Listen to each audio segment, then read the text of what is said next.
After my recent video about Adobe Fresco's wild new pose feature started to go slightly viral, I got a lot of comments from people saying they didn't really know anything about Fresco or even that Fresco existed. In this video, I thought I would just as quickly as possible go through all of the cool things about Fresco and what separates it from the other apps out there and why it's what I use for 99% of my work. The first thing to note about Adobe Fresco is that it is 100% free, which may come as a shock to you since it's Adobe. There's no catch, there's no premium version, it's just free.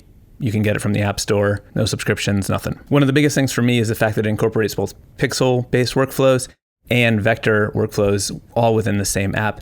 As a professional illustrator, this is really helpful for me for sometimes when I need to deliver artwork in vector format. I can just draw naturally within the same app that I do everything else in. I also don't like to sketch in vector, so I can do my sketch in Fresco and then just make a new vector layer and tighten it up. This came in super handy when I created the giant mural for the entrance to Lightbox this year that needed to hold up as people were able to walk right up to it face to face, and it was like 30 feet tall. Another unique thing to Fresco is its live brushes. They have watercolor and oil brushes that stay active, like the watercolor brushes stay wet. The oil can mix together. You can mix color that way. It's pretty neat. And then the other thing that really separates Fresco from other apps is its motion tools. A lot of people don't realize that Fresco has some wildly powerful motion tools that make it super easy to make your drawings move in a number of different ways. It's not just frame by frame animation. You could just draw something and immediately have it moving by using some of these presets. You have all different kinds of controls where you can just pull toggles to do it.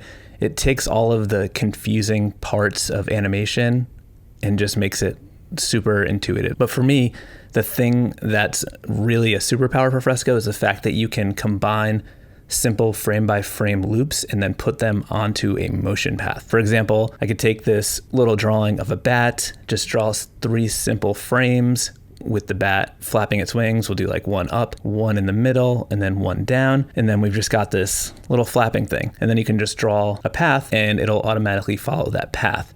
You can control the speed by adjusting frames. You can actually draw the speed you want the bat to go. Maybe you want it to go slow and then fast.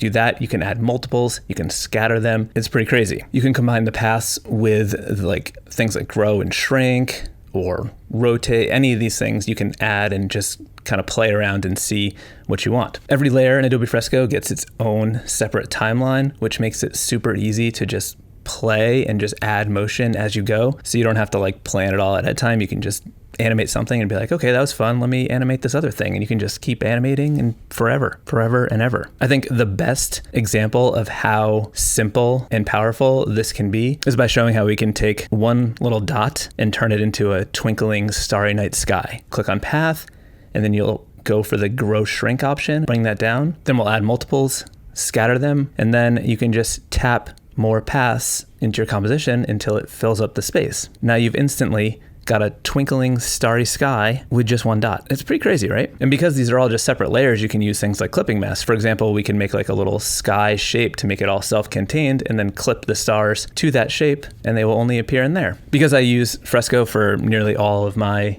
work as a professional illustrator, most of my content revolves around Fresco. So I've got tons of videos and tutorials on how to use Fresco. So if you're interested, you could dive into this playlist, or you could check out this video, which is like a great introduction to all of Fresco that isn't really quick like this one. All right, good talk. Okay,